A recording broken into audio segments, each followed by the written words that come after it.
In my last adventure, I hiked a section of the Foothills Trail. I got to see all sorts of cool things and places, but I wanted to address some of the equipment that either worked for me or might not have worked for me. If you're a fan of the channel, you know I use a lot of budget gear, with my tent as the exception. But I want to share my experience and the equipment that I used on trails to help others learn. So I'm going to break down how this trip went. Hey guys, welcome back to the channel. I was hoping to post this video yesterday, but I've been a little under the weather for a week and a half. I hope everybody's having a great New Year's already. I wanted to talk about my multi-day trip that from my previous video. I learned a ton about my gear, what works for me and what doesn't work. I did a section of the Foothills Trail, did about 25 miles over the course of 2.5 days. Really, I did 10 miles the first day, 10 miles the second day, and about 5.2 the last day. And I really had such a good time. It's such a beautiful area. The Foothills Trail is located just south of the border of North Carolina. It's in South Carolina. Total, it's about 77 miles. There's a few different variations you'd be able to take to do that trail, but I do look forward to doing that whole trail all in one go at some point this year. So I'm really excited to do that. This is all in preparation for going to different locations, different states, Canada, different countries. I do plan on, I have a big aspiration of doing the Tour du Mont Blanc, which starts in France, goes down into Italy, up into Switzerland and back to France. In total, 105 miles with roughly 33,000 feet of elevation gain, which is pretty crazy. That's higher than Mount Everest. But just future aspirations for myself, for my channel, for my friends, my family to see. So I'm really stoked on that. First of all, talking about the Foothills Trail, it's located in South Carolina again. It does go up into North Carolina, back down into South Carolina. It starts at Oconee State Park, and it goes over into Table Rock State Park is the official end point. Though, again, there are a few variations that add mileage to it. And it's really just such a beautiful trail. It's well maintained.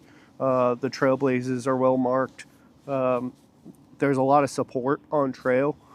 Shuttle services. I used Taz, who's a well-known name, for dropping you off at your start point, picking you up if you need it. He did extend a little bit of a lifeline to me if I needed it, and said, "Hey, if you have cell service, you need something, call me.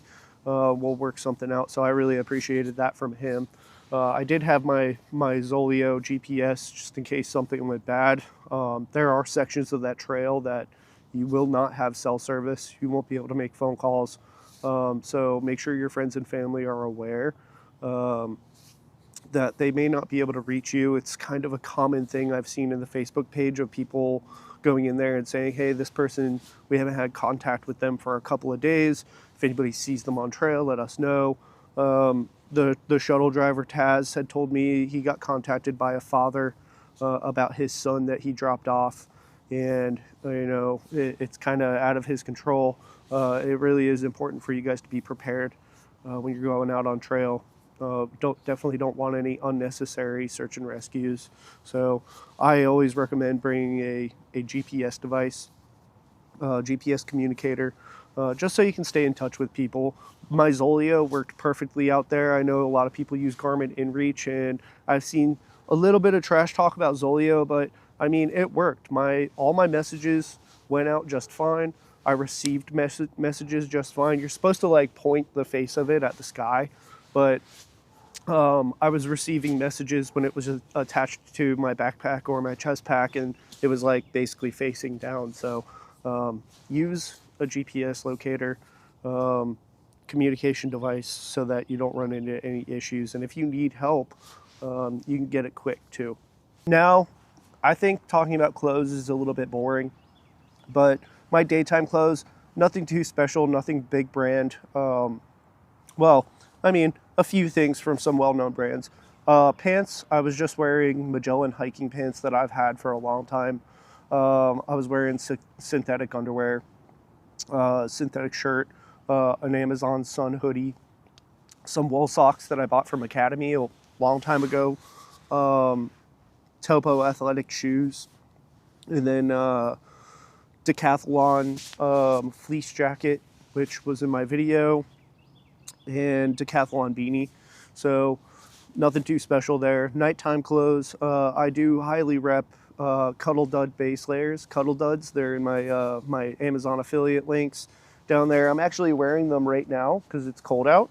I have a pair that I wear around the house. I have a pair that I wear around town. I have a pair for hiking when I'm camping and stuff like that. I have a pair of Nature Hike down pants. They're very comfortable. They add a ton of warmth to the legs, so I highly recommend those. I sleep with a fleece hood when I'm using my quilts. I'll probably also bring it when I'm using a sleeping bag, but right now I'm kind of on the quilt train. I'll be going back and forth between sleeping bags and quilts. Um, and then my REI 650 puffer. This thing is great for the temperatures that I'm using it in. Um, I think down the road I might get a Decathlon MT500 thicker puffer jacket for colder temperatures, but we'll see where that goes. So, all right, so talking about the big three that I used, you guys see in my previous videos, I used the Durston X-Dome 2. It's a huge tent for just a single person. It is the lightest tent that I own right now. I only own 2 tents, but that's what I'm using for a lightweight tent, whether I have someone with me or whether I'm by myself. I will end up going with a trekking pole single wall tent just to try out. I think there's 2 on my radar that I really would like to try out. As far as my quilt goes, you guys have seen in my previous videos, I've been using the Paria 15 degree quilt. It's a little on the heavy side, but that in how it worked well for me. The straps I'm kind of getting figured out. It is very comfortable. Paria is going to be doing a update to it where they're going to be using a higher fill power down. They're going to be using lighter materials. It is going to increase the cost. I think they said 20 to 30%, but I might have to check one of those out when they come out in the next few months. Something that failed on me on this trip and made me uncomfortable in terms of my big three was my sleeping pad. This is a bit of a sore topic for me, really unfortunate in my opinion because I really love this company, but I can no longer recommend their pads. I was using the Featherstone Calcutta pad, which is a budget option. I think online its list price is $150, rated 5.4 R value, 4 inches thick, 25 inches wide. I believe it's 77 inches long, and I really liked it. I ordered 2 of them back in July. They didn't get much use during summer until fall, and in winter time, I had one of my pads reserved strictly for Angie when we went out on these trips, and it didn't see much use. Her pad probably got used twice while I used mine a handful of times. She did report on our last trip together that the pad deflated on her at night, and so I checked it for leaks. I couldn't find anything, and then my brother and his fiance ordered 2, and first night one of their pads deflated, and I checked that one for leaks. It was a manufacturer issue. It was leaking from the baffle welds on the top side of the sleeping pad.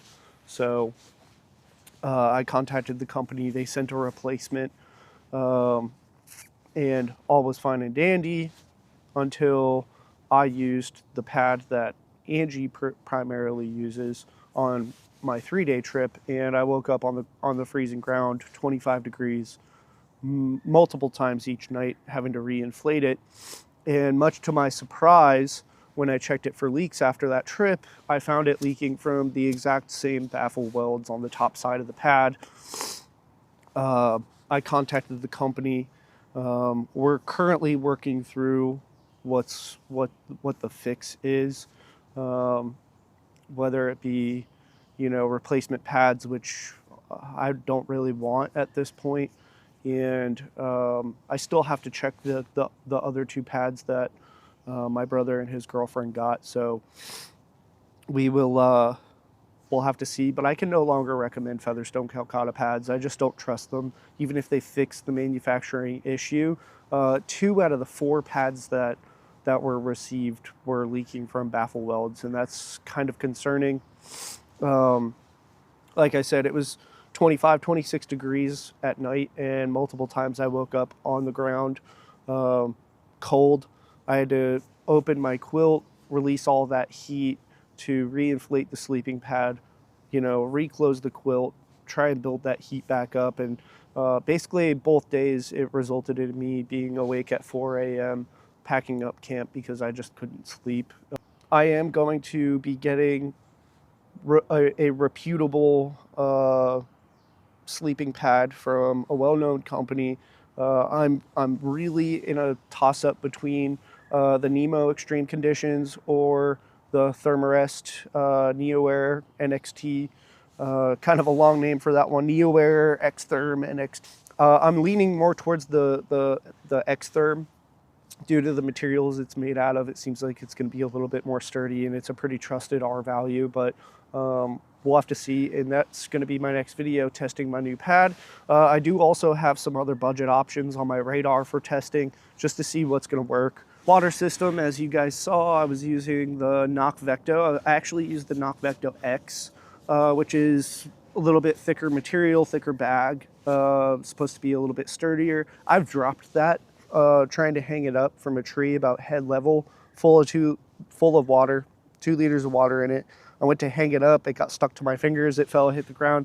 While it was falling, I pretty much expected it to be a water balloon, but it hit the ground and it didn't pop, no leaks, so that worked out well. And you guys have also seen me be using the Sawyer Mini, which I've recently upgraded. Thankfully, Santa brought me a Sawyer Squeeze, which is much faster. It's got a much faster flow rate to it. While it's bigger, bulkier, I didn't put it on a scale. It has to be heavier. It's just a better filter in general. It'll be much quicker when I'm trying to get water on the trail. Cook system, you guys have been seeing me use the Fire Maple G3 pot, which is the smaller one. I think it's 600 or 650 milliliters. And I've been using the Green Peak 2 stove. Really awesome combo there. I mean, even below 30 degrees Fahrenheit, this stove and pot worked perfectly. I did have to keep my fuel canister in my pocket. On the second night, I kept it in the foot box in my quilt. That's just something you got to do when temperatures get low, making sure that the canister has enough pressure in it and enough heat and pressure so that it can run. If you're getting down below into the teens, single digits Fahrenheit, you're going to want to use a remote canister stove or a different fuel type, but this system worked for me perfectly below freezing, so I was quite happy with that. Food, I'm still trying to figure this out. What I ate on trail worked great for me, kept me going, good energy. I felt really good on trail, despite some aches and pains, foot pain, stuff like that. But food, I'm really trying to figure out how much to bring. I'm currently in this phase where I bring a little more than is necessary, which honestly is not a terrible idea. I did wind up with 1.2 pounds of food left over after this trip. So it just goes to show for me personally that I'm bringing a little bit more food than is required.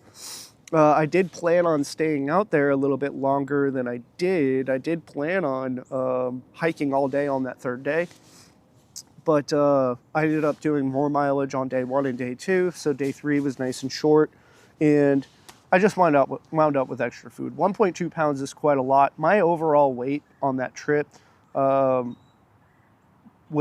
think with water, with food and water, I was about 27 or 28 pounds, which is heavy to some people. It is quite heavy for me, but wintertime, it worked out well for me. The REI Flash 55 carries that weight so well.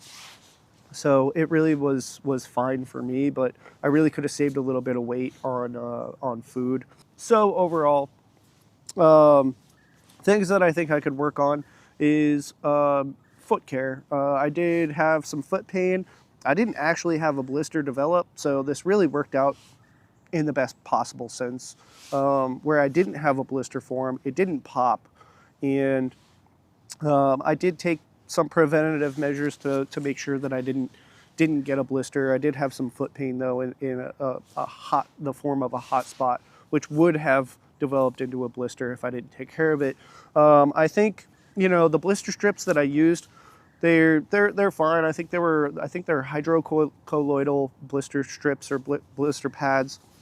I think I'm gonna give Leukotape a try, and honestly just use that as a preventative measure. I know in those shoes that I get a hot spot in that location, so I'll end up just throwing some tape on there, either after the first day or the morning of the second day.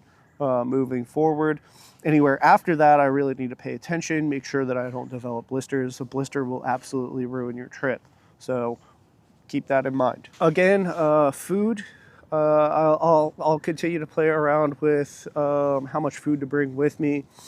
I would like to get to a point where I go out on a trip and I have no leftover food and I felt okay the whole time. I think ultimately it's really a balance of where you're at that week, nutrients wise, and what type of trail you're doing, what your calorie expenditure is, the location, the terrain, the temperature, all of that stuff. So honestly, having a little bit more food than is necessary is perfectly fine. Plus, in case of an emergency, you end up staying a day out longer than you planned to, and you'll have food for that. Not a terrible idea. I am looking forward to using a lighter quilt. Again, I like the 15-degree temperature rating of the Perea quilt. So I am looking forward to their updated version of their quilt with lighter materials, higher fill power down. And I'll definitely be using that in the future. I do have a much lighter quilt, but it's rated for a 30-degree range. So I'll be using that as the temperatures start to warm up. Proper sleeping pad. I'm really looking forward to that. Like I said, I'm going to go pick up a big box, well-known brand this week, and I'll take it out on a test. Still fairly low temperatures, but not down below freezing on the forecast for next weekend. But I'm still looking forward to testing it out and trying it out, see how it works, as well as some other budget options. Overall, that trip went really good outside of the lack of sleep and forgetting gloves. My hands were freezing like 85% of the time that I was out there. Looking forward to longer trips, different places, different locations. I do also plan on doing the 22 mile Is That All You Got loop at Linville Gorge. Plan on doing that once the weather warms up a little bit. That way I don't have to cross, a river, waist high in freezing temperatures. But that actually does sound like a fun problem to solve maybe next year when I have a little bit more experience. But channel update, I am planning to do a small giveaway to show my appreciation to my subscribers. I think I'm going to start to kick it off right around 100 subscribers, in between 100 and 200. There will be a method for entries to win the prize, and I do plan on doing a series of giveaways as my subscriber count grows, whether it be gear that I tested, gear that works.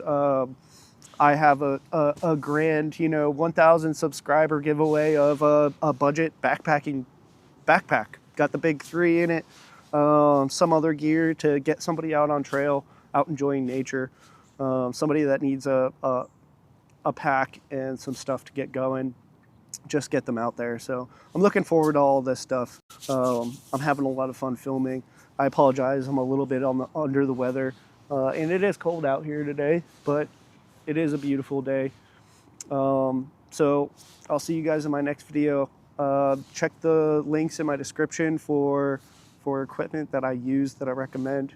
If you purchase anything through those Amazon affiliate links, it doesn't change the cost for you. I do make a small commission off of it, and it would greatly help my channel.